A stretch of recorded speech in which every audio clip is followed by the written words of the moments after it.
There's no Guldborg and Medic here. We're just bears. We're just a bear in the middle of the stage. You can barely handle it. You can barely handle it? We're polar opposites, you might say. It's a grisly situation for us to be in. Is there something called a dire bear? No, there's dire wolves. Come on. Ah, yeah, okay, well, that's fine. VoD would have had one. I am not VoD, okay? I'm sorry. Don't have to remind you of that fact, apparently, either. We're here for the first game of the day. XL taking on SK. And I think Swiffer said it best for SK especially. This is really their proving game. They've had 4 very tough opponents up until now. They were able to pick up a win off Mad Lions, but this is where things really come down to the crunch for this SK lineup. If they can start picking up wins here, then maybe they can look towards making a play for run for playoffs.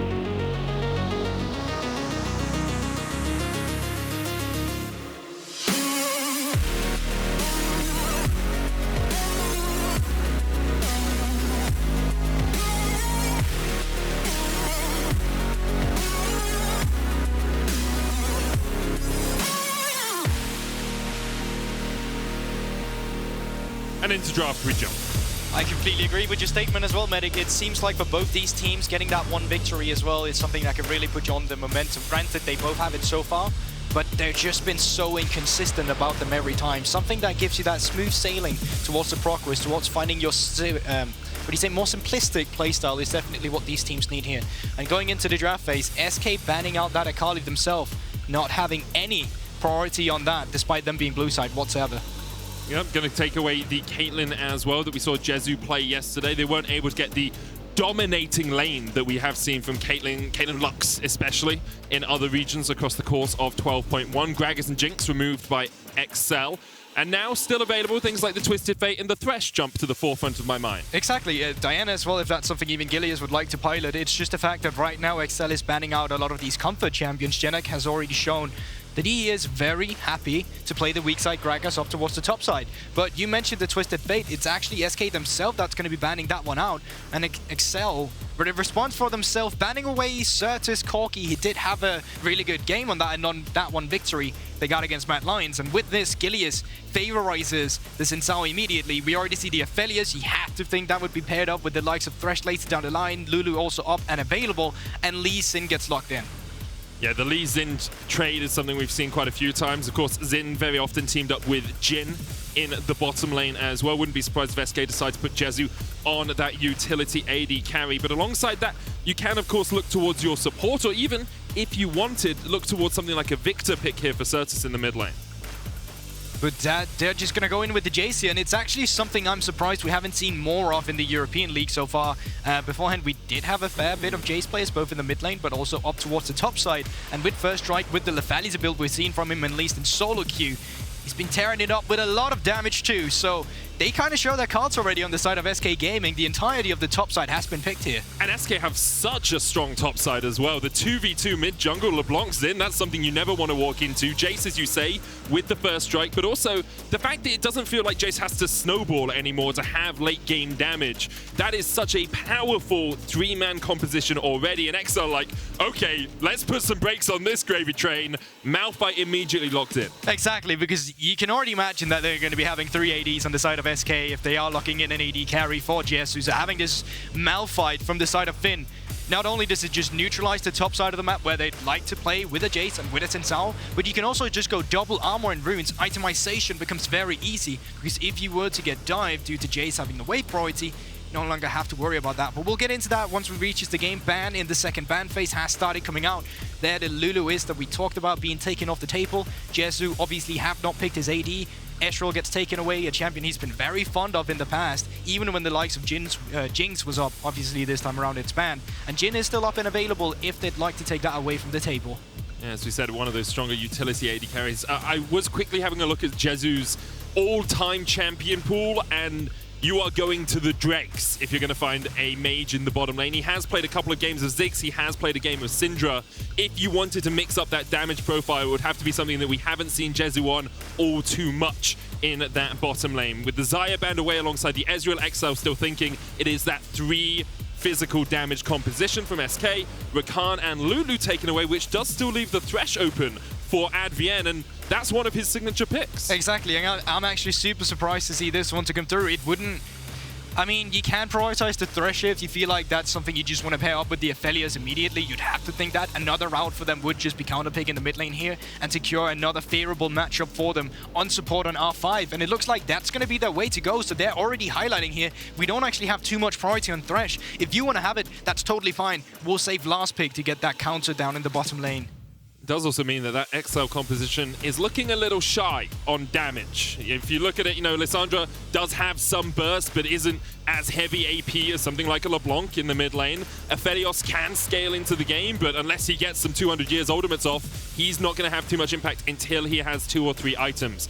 There is the mage in the bottom lane that we were wondering about, Ziggs for Jezu. It is only the 3rd time he has played this in his career. But I actually really like this to come through from SK Gaming because XL is already highlighting that, you know what, we're going to be playing towards our Aphelios down in this bot lane as a hyper carry. With the Ziggs, you just neutralize the laning phase. You make sure that he cannot take over the laning phase, make sure that Advienne cannot get out and roam, which we know he loves to do with Markoon too.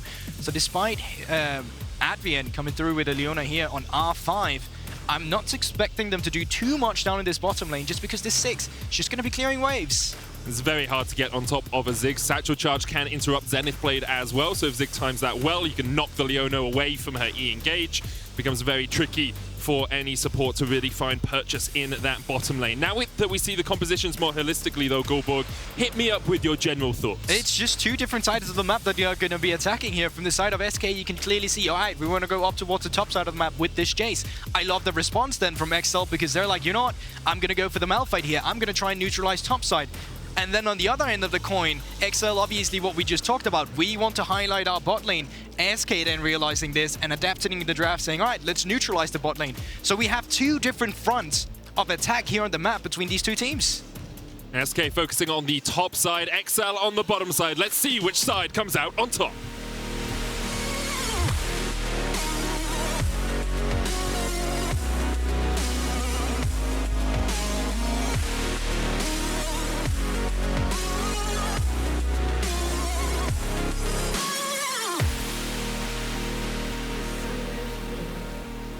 And onto the Rift we jump. These 2 contrasting styles coming out here on the first game of day 2 of week 2. Both these teams currently sitting at 1 and 3, and this is the sort of match that really can mean the difference when it comes to the playoffs race. You know, XL, it's a little bit of a joke in the community, but a team that have never made it to playoffs in the LEC, no matter how long they've been here, consistently 7th. And with this lineup, a lot of people looked at them and said, they are definitely a playoffs contender.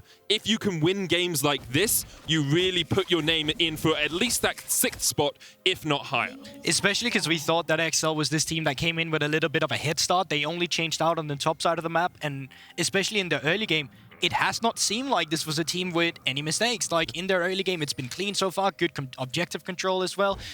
But it's the mid game where it currently falters, and honestly, XL could have had a way better scoreline than 1 and 3.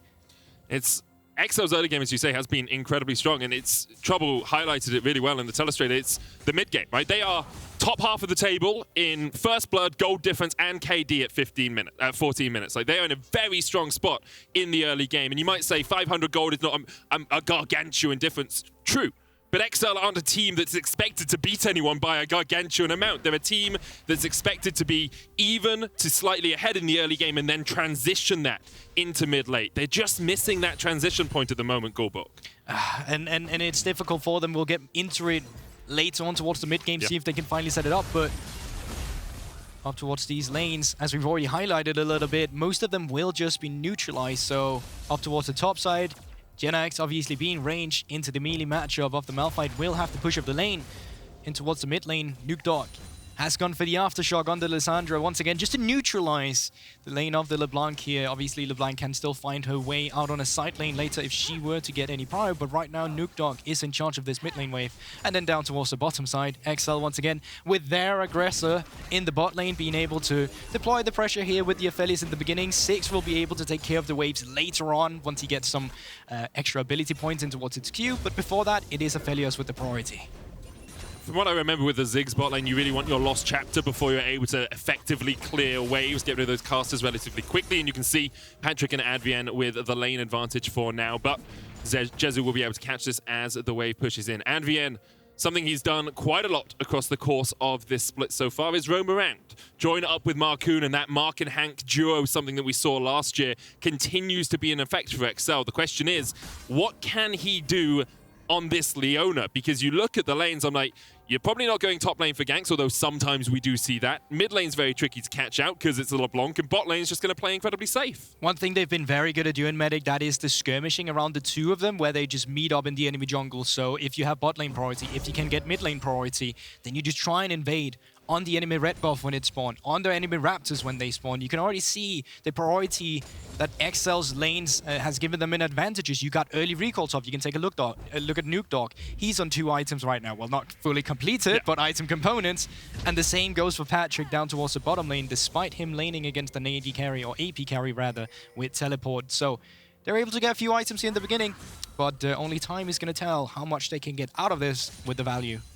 It's what we traditionally call a cheater recall. You know, you push in your first couple of lanes, you get back, you get yourself an extra Doran's, you get yourself an extra corrupting potion, a couple of wards, you know, just those little stats that can really influence the early game. Finn is the only one who hasn't been able to do that. Jenax has already backed and TP'd in, and now Finn not on the wrong side of, not on the right side of the rift for XL. He's up here in the top lane, getting ganked by Gilius and Jenax. Starts his recall, but Wind Becomes Lightning would have stopped him, so he stops it himself. Sertuss making a move towards the top lane, and there's no TPs on XL to do anything here. Finn's going to try and survive, but I'm not sure how long he'll remain alive. First blood to SK. Yeah, just very easy setup here. Jayce gets to dictate the wave pressure here on the top side of the map, stacks up a slow push with the wave. Gilius was pathing top. Markoon, who was full clearing down towards the bottom side, you can already see he's out on his second reset. So with no one to shadow Finn, even with Sertuss coming up, he was just a sitting duck, waiting to get taken out. Now Markoon on the other side of the map, what can he get out of it? He's trying to steal away a few raptors. It does not make the situation worth it, but it is a little bit gained on the other side of the map. The dragon hadn't quite spawned when that initial play happened off towards the top side, so XL weren't able to make a beeline straight to the Drake, but a single raptor camp stolen away will be a slight advantage for Markoon in the jungle. It's a difficult one when something happens that early, because how do you really react to it? XL could now say, well, we can invest 4 people down towards this dragon, but Gilius is on his way across here, just trying to get this wave pushing in, but already Advienne has been caught out with the hook. Ignite ticking away, and Advienne will flash to safety. Treatz takes the wrong side of an Infernum and is forced back as well. Honestly, good presence of mind from Gilius as well. He didn't go through the bush, because usually that would be warded by the enemy support, so just coming straight from lane with the setup from Treatz. It's actually really nice. They get the bot lane priority from themselves. It should let Jezu and Treatz go for a recall themselves so they can get back into lane with a little bit of an advantage, but they decide to stay around. But I mean, they're spotted on vision, so boys, if you move further ahead, you're gonna realize you're wasting time.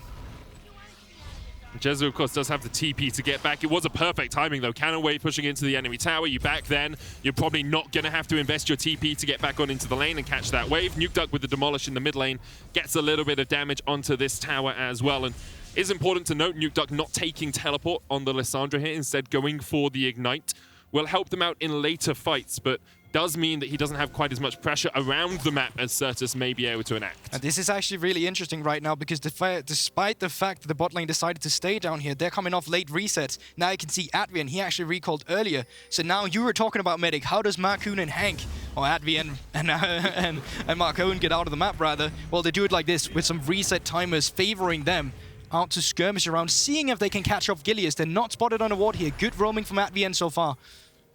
Both of them able to sneak behind here, but you can see as well, Treatz perhaps aware that something may be happening. Sertuss on a blast cone, won't jump over. Lots of pings going down as both XL and SK look for a little bit of a Barney, look for a little bit of a fray in this blue side jungle. Sertuss, though, will not blast cone over the wall. Treatz has made his way all the way up into this top bush. I'm not sure if Finn knows. But he's got 6, so this could actually be a really good situation. The rest of them just coming over with a blast cone, and they don't have vision on them. This could be a good fight for XL. Jenax doesn't really have too much mana here. Finn goes in with the unstoppable force, only lands up to 1, but already Gilius is down. Markoon kicks him to death. Jenax next on the menu, next on the chopping block, and he is severed from life for the moment. 2 quick kills over to XL. Really good setup from the side of XL, and once again, Medic, it came from duo of Advienne and Markoon. Just dodging the vision that was layered around them. You can call that intelligent, you can call that lucky. Either way, it favors XL. And they came up and they take that fight. Once again, Malphite really helping out here. You're able to stack armor. Top side of the map in that fight was armor as well. So there is really no danger of Finn dying here. He could have used the ultimate to escape. But he smelled something was up here. He was taking it slow. And as soon as the rest of the members compile on it, well, it's super easy to layer the CC. Gilius does not have Flash. Flash was already dodged from Jenax to dodge out of the unstoppable force. So they chase down afterwards. It's really just easy from the side of XL. Gilius was only level 5 as well for that fight, meaning the ultimate advantage for Markoon in that fray in the top lane. 1,000 gold lead now for XL, and once again it's Advienne and Markoon teaming up to take this Drake, and we talked a little bit about it earlier, but Advienne is a support that just spends his time with his jungler. That first stat, JP, is how much time Advienne spends near Markoon, between 2 and 14 minutes, and he is second highest in the league. He also spends a little bit of time around Patrik, but not as much as perhaps you'd expect, considering Patrik is often on these hyper carries. Exactly. This duo has played together for more than a year, back on the academy team of XL, BTXL back then as well. I mean, might as well write a fanfiction about them at this point with how much time they spent together, but they are certainly a catalyst for XL. They definitely are, and so far that catalyst is starting to make some reactions happen for XL across the map. 2 kills on Markoon. He's already got himself that Iron Spike whip. We'll be building up towards Gore Drinker soon. Interestingly, Sertuss deciding Mercury Treads here on the LeBlanc. Often you see Sork Boots, but into the Ring of Frost, into the Lissandra, exactly. It makes sense to have Merc Treads. Exactly. You also have Leona on the other end. You don't want a distortion in only to get catch off guard by all the CC chain that can be layered on towards you. So yes, obviously on a champion like LeBlanc, it feels bad when you don't get to take the sorceries route, but in this game, it's absolutely necessary, medic. Rift Herald actually here being started up, Guldborg, and Gilius is in the area, aware that something may be happening. Finn has his Unstoppable Force back available, but looks like XL don't want to take this one. Advienne was on a little bit of a late reset timer. Patrik is still pushing in the bottom lane, so this is where we start to see the XP and gold from waves and probably a couple of plates in this bottom lane traded for this Rift Herald and the future possibility of gold from that charge. But the thing is with the Rift Herald, once you have a 6 on the team, it gets super easy. Advienne, Hex flashing over, wants to face check this one. Jenax should get the auto in. Gilius will get the smite. Eye of the Herald is there. Advienne's going to try and sit on it for the moment, and XL may be able to hold them at arm's length. They can't keep Sertuss away, though, as he pushes forward. Plate goes down in the bottom lane. Unstoppable Force coming in as well as they look for the dive on Jenax. Jenax still alive, but he dies before he can make it to the wall. Solar Flare finds the stun, and that's the second kill for them. Gilius goes down. Meanwhile, in the bottom lane, Jezu was trying to hold the wave. Patrik was able to push him away. It's a 2-for-1. Eye does go over to the side of SK, but it's on Sertuss right now, so it will become a bit finicky if you want to pair it up with the likes of Ziggs to get that satchel chance down. But overall, as XL, you can be decently happy about this. Once again, Markoon, 4 kills on the Lee Sin now, has completed this mythic item 10 minutes into the game. This Lee Sin might snowball out of control. As we take a look at the replay, once again, Advienne. He was so close to catching up Sertuss. Zenith Blade just barely missing here. Sertuss, he's able to get away with it, and then SK, they want to beeline it, they want to get to safety. But a great flash from the side of Finn, layered up with a little bit of a late arrival for Nukeduck. Secures the 2 kills. XL just very much on point with exactly how they wanted to play this. They saw Jezu down towards the bottom lane as well. Did of course have the TP if you wanted to join, but with how quick the burst came out from XL, wasn't really much SK could do to react, and with it being pre-14 minutes as well, Unleashed Teleport not available for the Ziggs. It's a strong start here for XL. SK currently rocked back on their haunches a little bit, and we talked a little bit about this pre-game, and Swiffer talked a little bit about this when he was doing his interview. It's SK have had a very difficult start. They played the 4 best teams in the league from 2021 in order. Now, they have picked up a win against the Mad Lions, and of course these teams have changed a little bit, but this is where we need to see SK starting to pick up a few wins. Yeah, hold that. Sertuss might be getting doved here in a little bit. Markoon and Advienne, once again, the dynamic duo is out together. Jumps in. Oh, you just can't get away from it. As soon as you distort in, you're locked in place with a frozen tomb, and that tomb becomes your grave as XL get their 5th kill of the game. It's also just a testimony to how Nukeduck is a little bit ahead right now. He got the mythic item completed before Sertuss could. Him having the push priority does help a little bit, as Advienne might be caught off guard here. Yeah, nowhere he can really go. He has got the flash. We'll be able to get away. Oh, wow. For the moment, and I'm a little surprised they didn't want to go any deeper there, but without vision, perhaps XL thinking Markoon may have still been just waiting around the corner. Advienne staying around on 150 HP for vision control. That's the life of a support for you right there.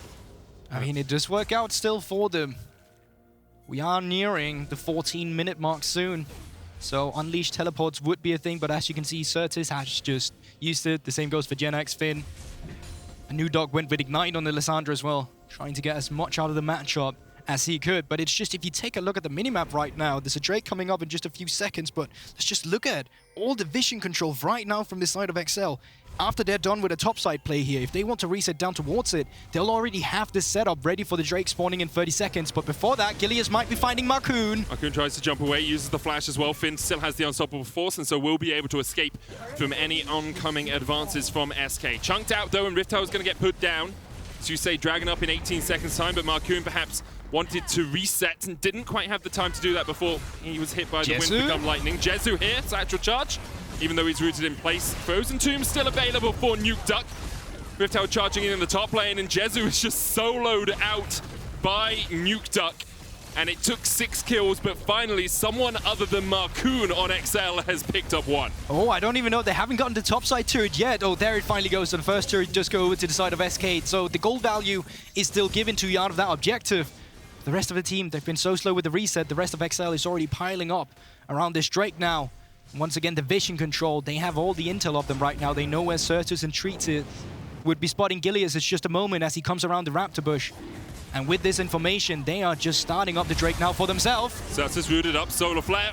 That's the Mercury Treatz. It's the Merc Treatz. Couldn't quite get the Shield of Daybreak stun off, and XL actually back away because they've invested that solar flare, and Finn doesn't have TP and isn't here. So XL will give up the second Dragon of the game. But we talked a little bit about XL's early game earlier on. We said it is very strong. It's been very consistent. Here, once again, 1,500 gold in the lead. They got first Drake. They've been able to pick up a lot of plates, even though they haven't felled a brick as of yet. XL in a very strong position. Now, we have to see how they translate this lead into the mid and late game. Or have to see if SK can fight them tooth and claw to gain some of this advantage back. Because that's exactly the thing, right? This is nothing new to see SK, or rather XL in this position. I mean, nor is it new to see SK a little bit behind in the mid game. Everything is going exactly according to plan. But it's definitely how they evolve on from this point, because you can say historically, maybe it's a bit too big of a word right now, but in the few weeks that we had, SK has looked a little bit better with some of their late game team fighting rather than the early game team fighting if they're giving the chance. Whereas the side of XL, early game has been their better bread and butter. It's been towards that 30-minute mark that it really starts crumbling for them. Knowing how to accelerate their lead exponentially has been a problem. One thing they need to do though is take care of the first outer turrets with their gold lead. They're doing it down towards the bottom side. You can see Finn is actually the one hovering them while Markoon has opted to be the guy picking up the waves in the side lane. So they switch the roles a little bit, but either way it works out fine here. And you can see SK, they're not in a position to get anything out of the map. Rift Tower is spawning in just a little bit, but with XL's reset timers, they should be able to reposition from it. Oh, it's a really good route into depth charge. Nukeduck didn't even have time to take the claw away, and SK, although they weren't able to take a neutral objective, were able to find a kill. And look at how much vision control they have around here, Guldborg. That was facilitated by the fact that they knew XL were playing down towards the bottom side. Now they can play for this Rift Herald. And SK finding a few avenues to get back into this game. Great pickup there from SK. Little bit illegal by Nukeduck to get hit by that with all his defensive tools in the kit, but either way, XL can still look for a potential steal if they want to, but the thing is, if you're throwing Markoon in there, he's on a 500 gold shutdown. I don't think you want to give that over to SK right now. And it's only second Herald as well, although it can be powerful, although it can be used well, nowhere near as strong as the first Herald. You're not getting the plate gold. At most, you're getting a tower. Well, sometimes you get 2 if you're really fortunate, but most of the time, you're willing to give up that Rift Herald rather than fight and lose some of those bounties. So at the 17-minute mark, XL still have that slight lead, about 1,300 gold, you know, sizable, but not substantial, I think we both agree. And SK being able to find a few ways of getting back into this game, but it's going to be a little bit of a struggle for them as they are definitely on the back foot.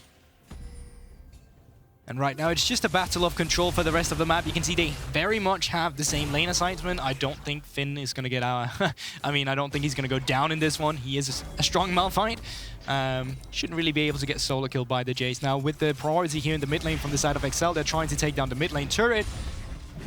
With the wave flee as well, they're not really able to do it. The chains are going to connect. Patrik so low. Sertuss trying to get one more Sigil of Malice down, but just not angry enough, it seems. And here comes the unstoppable force that is Markoon, his 6th kill of the game.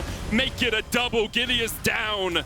XL take 2 in the mid lane. Treatz has to flash away. Markoon almost hits the Sonic Wave. This is a clinic.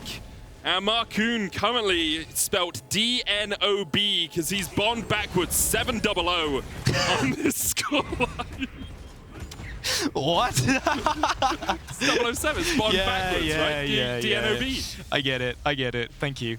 It's actually very interesting that the side of SK decided to opt into a fight here, because I think they should have been realizing at this moment that they're already down in gold. So you matching the lane assignment of XL is not going to be favorable to you. You need to open up the map at the other side of it. You need to trade it with tempo, and you could have actually had the tempo advantage with the Herald.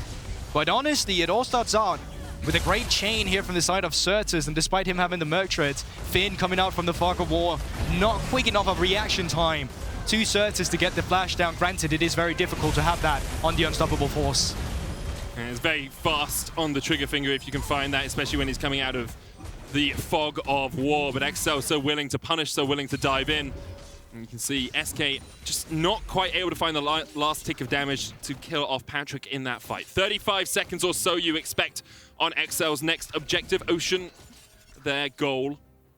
And it actually becomes even trickier for SK to fight around this, because with increased bushes means increased places a Malphite can be waiting to hit you with the Unstoppable Force. Increased places an Advienne can be hiding to hit you with that Solar Flare. And also in the inventory, it's only 3 Treatz right now with extra pink wards. The rest of them have already been deployed. That means you're going to be having limited access to this Drake area. But you can already see it. They have a clear path down towards the bottom side of the map, but they're not utilizing it. They're trying to get in through the ramp here. And Finn already it's a Herald mid here. play, I think, Guldborg. Just chug the Herald down mid, accept that you're not going to be able to get the second dragon of the game. Get this charging, get yourself a tower, get yourself some gold, and try and even that out a little bit. Now, Markoon has been left to his own devices on the dragon. Finn coming in from the side with the Unstoppable Force available. Rift Herald will get one more charge. The Everfrost actually is going to stop him for the moment, and that Rift Herald might die before he gets the charge, and eyes back open. So the second tower takes no damage from the charges, and XL are able to get their second dragon of this game. But this is one of the good decisions that we like from SK. Oh, need to be a bit careful here, Jenax. Solar Flare on Jenax, flashes away from the Zenith Blade. Now what can you do? Because Nukeduck's on the flank. The Claw of Doom has found its mark, but Nukeduck locked up. Unstoppable Force is all on Jenax. Just dive, bomb the Jayce. Kill him off, and Patrik can open up the big guns on the back line. Double kill for him. Treatz, Sertuss, and Jezu can do nothing about it. Triple for Patrik. And Baron very readily available here.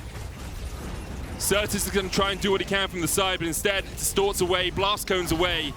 XL will claim Baron as their prize. Yeah, still a few low HP bars, but nothing SK can do about this one. And once again, it was good objective trading in the beginning, realizing you can't fight for the Drake, having to go for the mid lane turret, then trying to back off, but then they get a little bit overzealous, they get caught off guard. A great Solar Flare from Advienne, and we'll have a look at it here again in the B-roll. SK should just get out of this one. There is no reason for you to fight. You're already so far down in gold, and you're only getting piled on by the AOE we see from the side of XL. And despite them using everything and the kitchen sink at Jenax, they just don't have the damage to facilitate a takedown on any of the backliners of XL. They get scattered, they get split up, and they get taken down by XL. It's the issue when you have to deal with Markoon jumping on your front line. You sometimes forget that Patrik's there sitting on his lonesome, and if you can't get onto him, you're just never going to be able to deal with this XL composition, because Patrik, as you can see, almost 3,000 damage in that fight, had yet to pick up a kill in this game. Now sits Bloodthirster, basically unkillable, Gale Force, and a stopwatch on this Aphelios. How on earth are you ever going to lock him down? It's not only just the Aphelios, it's also the Sonya's Hourglass on Nukeduck, the Frozen Tomb for the safety, and also obviously the stopwatch you also have in Markoon. So him diving in for a very risky insect might not even be that risky, because you have to follow over the Frozen Claw. You have Finn on the Unstoppable Force on the Malphite. It's going to be very tricky for SK now to navigate these team fights. They have wave clear in a 6. They can look to turtle this game. Because trust me, right now you're not looking for a fight. You will just not be winning out. We'll give credit to SK though. While we were watching those replays and talking a little bit, they did manage to trade inner tower for inner tower, which is something that when you're behind, you take that trade whenever you can find it. But it's just a little bit too late. This is something I wish they would have done in the beginning with the second Rift Herald that they had. Instead, they decided to opt in for team fights they really should not have gone for. In XL, they punished that fantastically themselves. And how many times have we seen XL in this position? Once again, Advienne, Markoon out together in the enemy red side jungle. This seems to be just their playground. They love playing around it. Now Advienne needs to be a little bit careful. We saw how much damage Jenax can put down. Manamune fully stacked up. Eclipse there as well. And the last Whisper, so he will be shredding if he can hit these accelerated shock blasts, but it's a very difficult thing for him to do because now he has no flash from that previous fight. He knows that there's an unstoppable force, he knows there's a frozen tomb, he knows there's an insect, or at least the Dragon's Rage kick available for Markoon, and you really can't step up at all. As much as an EQ combo from the Jayce can do work, you really want to be getting into the midst of things, getting to that melee form to absolutely melt your opponents, but with the Baron buff remaining for 30 seconds, SK willing to give up another tier 2. Yeah, it's just great setup here from the side of XL. This is what we love to see from teams when they finally get a Baron. Have 2 waves crash at the same time. Bottom lane, mid lane, let it crash. Make sure that you keep the enemy moving all the time, juggle them around, and keep the tempo advantage on your side. Right now you can see bot lane crashing with this. Finish just setting up another mid wave that they can crash, while the rest of SK is busy down towards the bottom side. So this is just, once again, really nice to see from the side of XL, and SK having to throw everything at that wave just to keep it up. They can back off 52nd. You will have the third Drake. Soul point for XL. So yeah, there we have it. Resets are just going to come through. What can XL or what can SK get on the map while these resets are coming through? As it looks like nothing. They'll have to come through with their own resets for potential to contest up towards the Drake. Jezu staying around, not actually resetting himself. We'll just clear out this wave as it catches towards him, but expectations are that XL should be able to secure this dragon pretty simply. SK, they can try and put up a fight, but it's always a dangerous game to play. And we did ask earlier on, you know, we said, will XL be able to translate a good early game into a strong mid game? Their movement has been not flawless, but much less flawed than it was in previous weeks. Their ability to take fights, their positioning, their setup around vision has been much better today.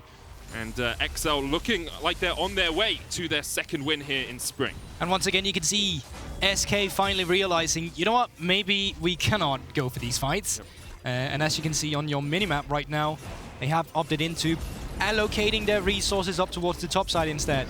Seeing if they can get this turret just a little bit low, but with the fast resets coming through, once again from the side of XL, there's nothing you can get. So XL just doing a phenomenal job at getting a lead without losing anything on the map. A lot of it feels like it's off the back of Markoon. Obviously, Advienne has had a great performance today as well, but Markoon sitting 7-0-3, 9 out of 11 kills he has participated in. He has 10,600 gold. Actually, only just the second highest in the game to Patrik, who is out. He's now overtaken him. Markoon it's a close race. Number 1 in the race for the most gold, and Advienne and Markoon once again teaming up. This blue buff leashed by Sertuss, but Markoon might decide that the blue buff actually belongs to him. The Sonic Wave hits onto Sertuss, and now LeBlanc has to flash away. Oh, Sertuss really believing he could get that blue buff, but I mean, this is not your jungle any longer. XL are the one who's pressing the attack here. But it's still a very slow-paced game. You can see they're really struggling to get the sieging down because without the Baron-empowered minions, you cannot get through the wave clear of a Ziggs. He's so annoying to deal with. He's so effective at stalling out the game. And that's what SK currently is holding on to. The fact that they stole away that one Infernal Drake. The fact that XL right now is not sitting on a soul. But XL, on the other hand, you can see they just want to set up the Baron vision. They want to be able to catch them off guard because there's still a really good pick composition from the side of XL. You can see Markoon and Advienne pushed in towards this blue side jungle when they stole away the blue. They placed down the triangle of vision that we so often see. 3 wards that Nukeduck is currently traversing near. And with Baron up in 12 seconds, you have to expect that XL will be looking up towards that side of the map. Nukeduck keeping the wave shoved in top lane. Finn can answer as he shoves in the bottom lane. And SK really corralled into only the center portion of the map right now. But we're also getting to that point in the game where we've seen XL slip up so many times. This is the moment where they lose this. Yeah. When it comes down rather to setting up that last objective, that last final little touch on the artwork, that's where we see them slip. So SK, this is also your chance to punish in a little bit. You can see XL, they're trying to find a pick, they're trying to find someone from SK face checking, coming in unguarded, but no one's biting. And when it comes down to a situation like this, you'll have to start off the Baron yourself and you'll have to try and turn. Luckily for them, they have a Malphite, they have a Leona. This could be good for XL. SK have 3 Farsight alterations, 3 of those long-range wards. They've already used one of them, 2 left. There's the second. They now know the Baron's been started. Have XL peeled off it, or do they continue to harass the Baron down? Should be about 5,000 HP, 6,000 right now. Nukeduck on a flank position, look at where he is. Nukeduck could be key in this fight. Solo player hits onto Gilius, Crescent Guard, knocks him back. Advienne knocked up. Sertuss trying to go into the backline. Nukeduck trying to do what he can as well, but Jenax going to chase him away. Patrik heals up with the Severum. Advienne is low. Markoon with a kick back onto Gilius. Jenax is fighting. Nukeduck down towards the bottom side. Finn kills off Gilius. Sertuss dives forward. Nukeduck pops the Frozen Tomb, just delaying, and dodges the hook, but still dies. Jenax trading 1-for-1. Gilius and Nukeduck down. Once again, it gets messy for XL. This is where they always falter. Trading 1-for-1, you may see always, well, they went even. But this is so good for SK. You can see they're the one who's pushing them away. They're the one pushing out the waves, getting some extra priority out of the map for themselves to take away some vision, to get some gold for themselves, to finally be able to take their own jungle camps. XL, luckily for them, they do get a chance in just 1 minute and 40 seconds as their soul will be respawning. But Medic, let's have a look at the replay again. Let's see what actually happens here. You can see few of them wants to still stay on the Baron. Finn is tanking it, and that lets them get split up a little bit. Advienne takes so much damage from the poke. Finn still has the unstoppable force. They're allocating all the damage on towards Gilius, but they just don't feel it in themselves to continue the fight. Nukeduck has been caught off guard from the right side of the pit, and this layered AoE CC just never came down on your opponents. It really feels like XL want to catch Jenax or Sertuss out at the start of the fight. It makes sense, they're the key damage dealers, but if you can't get the Frozen Tomb on them, if you can't get the Unstoppable Force on them, it then becomes a bit of a poke war. And if I look at the side of SK, LeBlanc, Ziggs, Jayce, all very good at poking you down from range, and XL, unless they find the full-on engage, might struggle a little bit if these fights get extended. It's about finding that backline access, and right now, if you only come from one front from the side of XL, it's going to be very difficult. You may be reliant on a little flank, and it's very difficult to get that, because SK has become really good at controlling their own side of their jungle now that they get the damage from the Jayce, then now that they have the poke from the Ziggs as well. So if they can continue this SK, they might be able to crawl their way back into the game. And you can see right now they're just pushing in the mid wave, getting that priority. XL split once again. Nukeduck is in the mid lane, does not have teleport. Finn actually in a decent flank position. He's hiding in the bush. He's on no vision. It's going to be interesting to see how they want to pilot this one, because they're looking for Nukeduck SK. You can see they know he's around somewhere in the jungle. They spotted out Finn in the back of the pit. Jenax can step around the side as well. I'm not sure if he's got a ward. Fast alteration coming out as well. They still think Finn is in the back. Nukeduck caught out by Sertuss. Frozen Tomb used. Dragon down to 3,000 though. Are you going to be able to get in here? Gilius, he's locked up for the moment. He's stolen! Stolen away by Gilius. Advienne tried to jump on the back line, but he dies immediately. No soul for XL, and perhaps they will be forced out of this fight as well. Markoon hooked up, still has the GA. Sertuss diving forward as well. We'll lock Markoon up with the chains. Nukeduck, no tomb for him. Markoon kills off Treatz, goes legendary. 8-0 on this Lee Sin, but SK delay the game even further. And that's the thing, they stole it once again. XL, they just cannot play late game. This is their biggest weakness we've seen so far. And obviously it's way too early. They still have loads of time to fix this. But right now, currently in this game, you have to feel it's a little bit stressful, because despite XL sitting on the gold lead right now, despite them having the better items, the momentum of the game right now is in SK's favor. They're the one who's committing the plays. They are the one who's been winning out on the most recent fights too. And that also means something in terms of communicating and when you want to be planning the next objectives. And as the game goes on, the gold lead that XL had, as it's staying stagnant, as it's staying at, 4,000 gold, means less and less. When it's only a 1/10 of your team's total gold, it's half an item at best for your team in total. And you can see 2.5 items already complete on Jezu. He's on his way to a Void Staff. 2.5 items for Sertuss. Even Gilius is at 2 items now, only 1 behind Markoon, who has 8 kills and a 700 gold bounty. You can also see it right now in terms of sideways. XL, they're rushing it a little bit, realizing that lanes are pushing in towards them. They need to take care of them before they can move in towards the Baron pit afterwards. So that's giving SK some extra breathing room as well, just to come out and clear all the setup they just had. There's no way for XL to defend the offensive line of vision. They just put out for themselves here. And SK, we've talked about this team a lot, but late games tend to be where they finally shine a little bit. We've been talking about some of the draft they've been coming through with. They always struggle to find a way to get to a safe way to the late game. But with this 6, neutralizing the waves that's being pushed in by XL, they've actually found a little bit of a recipe to get here safely.